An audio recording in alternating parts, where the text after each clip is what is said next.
여러분들 반갑습니다. 이번 영상은 금전 관련해 가지고 좀 영상을 찍어 보려고 합니다. 일단 먼저 채널이 개설한 지 한 일주일 정도밖에 되지 않았는데 100명 구독자가 넘어서 너무나도 감사드리고요. 그리고 제 채널 같은 경우는 잘 모르시는 분들이 계실 것 같아서 설명을 드리면, 일단 정치적인 이야기는 안 하고요.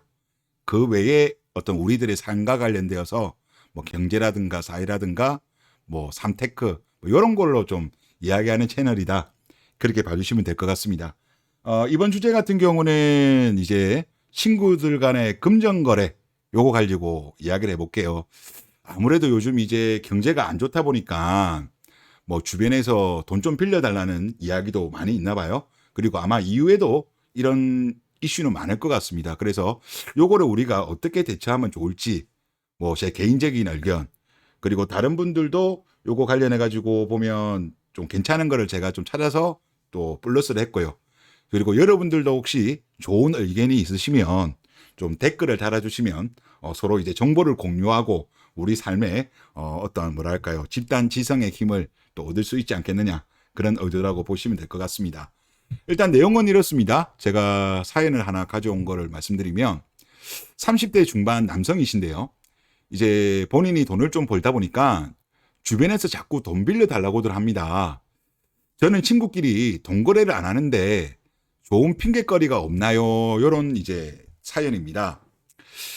이제 아무래도 제가 볼 때 이분이 이제 뭐 직장인이시거나 뭐 사업이 잘 되거나 아니면 뭐 투자가 좀 잘 됐거나 아마 이런 케이스인 것 같아요. 그러다 보니까 이게 사실 보면 약간 제 느낌은 그래요. 이게 좀 본인이 조금 가시를 했든지 알린 것이 아닌가라는 것이 제가 조금 느껴지는데, 좀 그런 느낌이 좀 듭니다. 그리고 저는 기본적으로 좀 그렇게 생각해요. 뭐냐면 다들 뭐 그런 이야기를 하는 경우가 많지만은 돈거래는 제가 볼 때 안 하는 게 제일 좋은 것 같습니다.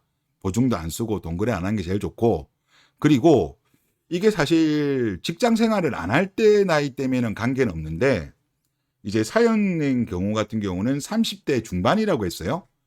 그러면 그 나이 때 친구들 같은 경우는 경제 활동을 하고 있습니다. 경제 활동을 하고 있음에도 불구하고 돈을 빌려 달라고 한다? 이거는 제가 봤을 때는 좋은 사례는 아니에요.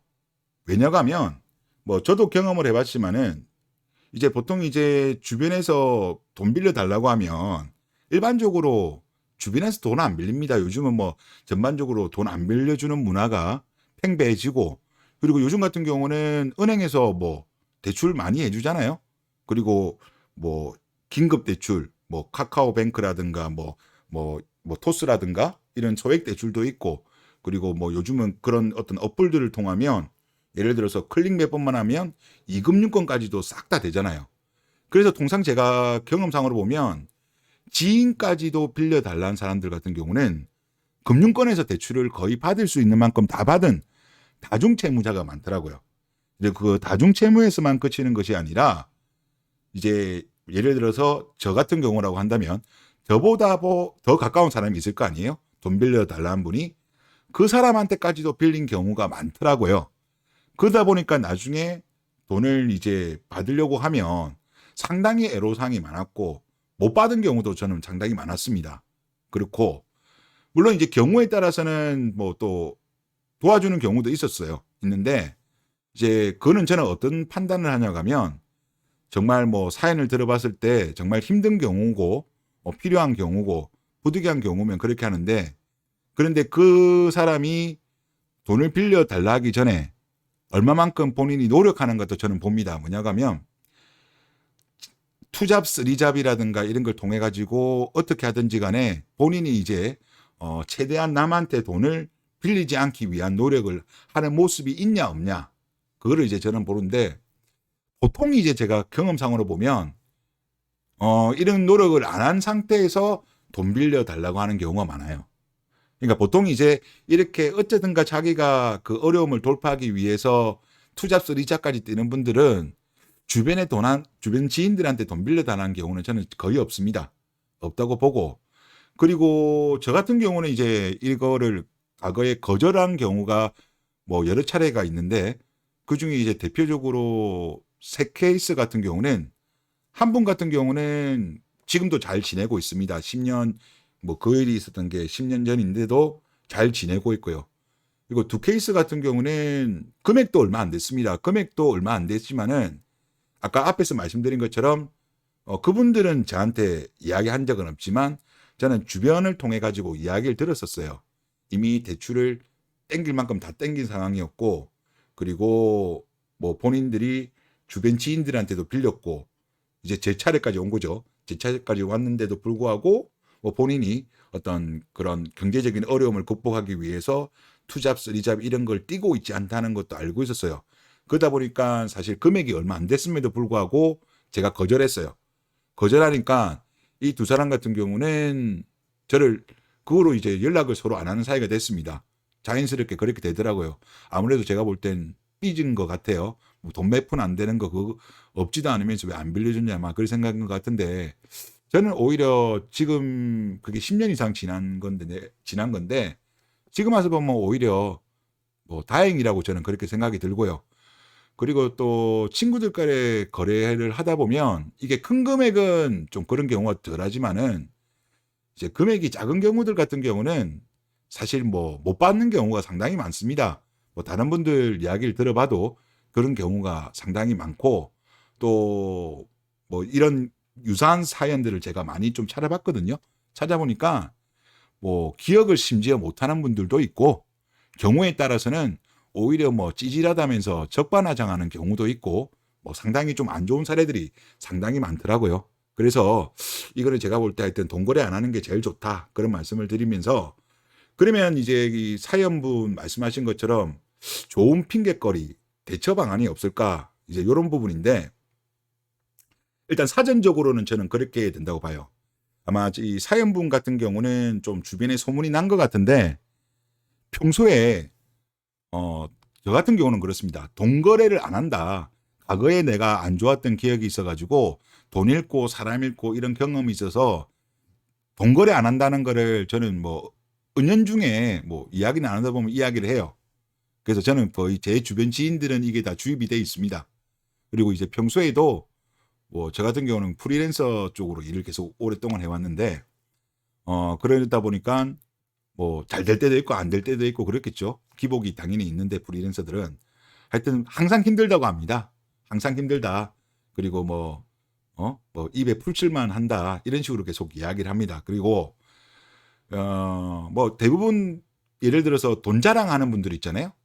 돈 자랑하게 되면 그런 말을 하더라고요. 어르신들께서는 보통 날파리가 들끓는다. 돈을 벌면 뭐 예를 들어서 연예인들 같은 경우도 뭐 사업을 투자해라, 그런 경우도 발생하죠.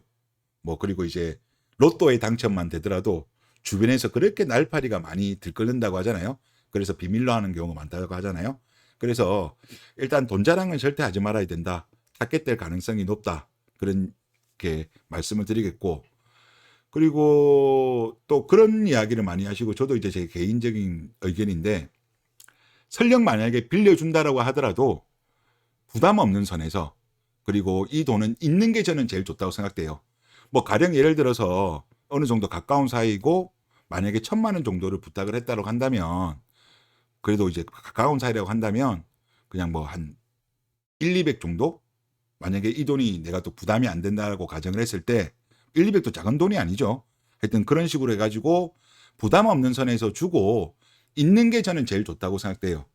그리고 아니면 그것도 조금 부담스러우면 뭐 하다못해 뭐 아이고 내가 미안하다면서 뭐 술이라도 한 잔 사주면서 그렇게 내가 못 도와줘서 미안하다, 나도 요새 너무 힘들다, 뭐 그런 식으로 하고 그런 게 좋지 않을까, 그렇게 생각이 들고, 그리고 제가 아까 뭐 말씀드린 것 중에 타겟될 가능성이 높다는 것 중에 하나, 팁을 더 하나 알려드리면, 예전에 제 아시는 분 중에 이제 그게 10년 전에 제가 들었던 이야기인데, 그분이 이제 분당에 48평 아파트를 거주하시는 분이셨어요.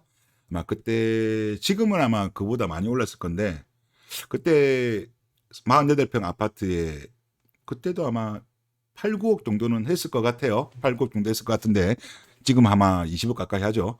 근데 이제 거기 아파트에 본인이 이제 그 대형 약국을 하시는 분인데요. 집을 사실 때 대출을 다 받았대요. 풀로 받고 그거를 나중에 다 상환을 하고 근저당을 해지를 했다라고 합니다. 근저당을 해지를 했는데, 근데 나중에 이제 친구가 등기부등본을 확인해 봤나 봐요. 주소만 알면 아무나 등기부등본을 확인할 수 있거든요. 그러니까 그 친구분이 등기부등본을 확인하고, 아, 네 집에 보니까 대출이 하나도 없네? 내 사업 좀 하게 좀 투자 좀 도와줘. 그래서 그분이 이제 기겁을 했다고 합니다. 기겁을 해가지고 결국은 안 빌려줬는데, 이제 그 경험을 삼고 나서 그분이 이불로 대출을 풀로 받았대요. 풀로 받고, 어차피 필요 없는 돈이니까 이제 바로 상환을 했겠죠. 중도 상환 수수료가 부담되더라도 그거를 상환을 하고 근저당은 해지하지 않은 상태에서 놔뒀다고 합니다. 그래서 혹시나 나중에 주택을 가져서 그 대출을 받으신 분들 중에서 근저당은 이불로 해지하지 할 필요 없습니다. 미리. 그거 같은 경우는 근저당이 살아있으면 나중에 이 근저당 내에서 유용 대출을 받을 수도 있는 거고, 근저당 해지 같은 경우는 어차피 주택 거래할 때 그때 말소해도 관계없는 거기 때문에 이런 것도 좀 팁으로 도움이 되지 않겠냐, 그렇게 생각이 들고요. 그리고 추가적으로 사실 이게 제일 난감한 케이스인데, 가족이죠. 가족 같은 경우는 케바케라고 생각됩니다. 정말 이거는 뭐 어쩔 수 없는 경우, 그리고 뭐 예를 들어서 병원비라든가 뭐 이런 거는 사실 제가 봤을 때는 어쩔 수 없는 경우고, 뭐 그 외에 뭐 확실하게 이제 보통 뭐 예를 들어서 부동산 거래하다가 약간 조금 시간 간격이 안 맞고 이런 경우 때문에 가족들끼리 거래하는 경우가 꽤 많은 걸로 알고 있습니다. 그래서 그런 예외적인 경우를 제외하면 하여튼 가급적 동거래는 안 하는 게 낫다, 그렇게 말씀을 드리겠습니다. 여러분들도 좀 좋은 의견 있으시면 좀 올려주시면 서로 좀 좋은 정보를 공유할 수 있지 않겠냐, 그렇게 생각됩니다. 예, 이번 영상 여기까지 하겠습니다. 감사합니다.